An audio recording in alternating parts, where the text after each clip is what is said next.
அடுத்த வருடம் யாழ் மாவட்டத்தில் முன்னெடுக்கப்படவுள்ள அபிவிருத்தி திட்டங்கள் தொடர்பிலான கலந்துரையாடல் இன்று யாழ் மாவட்ட செயலகத்தில் இடம்பெற்றது.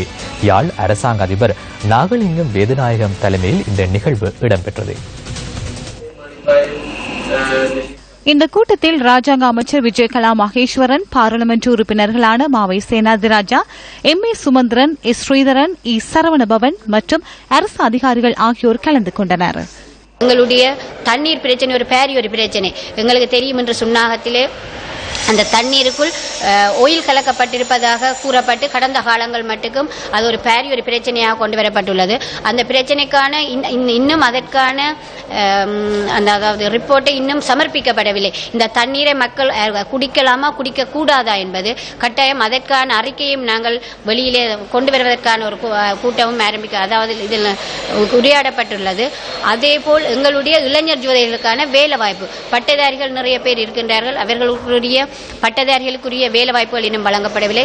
அதேபோல் எங்களுடைய இந்த மழை காரணமாக இயற்கை அனைத்த காரணமாக எங்களுடைய குடும்பங்கள் அதாவது பாடசாலைகளிலே தங்கியிருந்தார்கள்.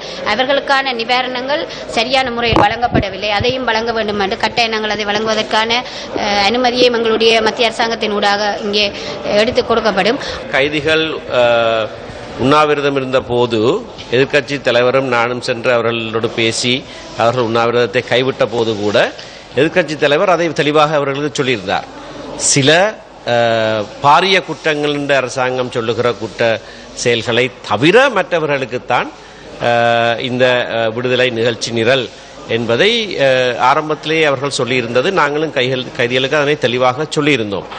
எங்களுடைய நோக்கம் என்னவென்று சொன்னால், சில வழக்குகளை அப்படியாக பாரிய குற்றங்கள் என்று அரசாங்கம் சொன்னால் அதை ஒரு பக்கத்திலே வைத்துவிட்டு மற்றவர்களை முதலிலே விடுவிப்பது, மற்றவர்களுடைய விடுதலையை உறுதி செய்துவிட்டு அதற்கு பிறகு இந்த பாரிய குற்றங்கள் என்ன, ஏன் அவை பாரிய குற்றங்கள் என்பதை குறித்து நாங்கள் ஆராயலாம். பாரிய குற்ற வழக்குகள் என்று எனக்கு தெரிந்த அளவிலே ஒரு 15 வழக்குகள் அளவில் அவர்கள் சொல்லியிருக்கிறார்கள்.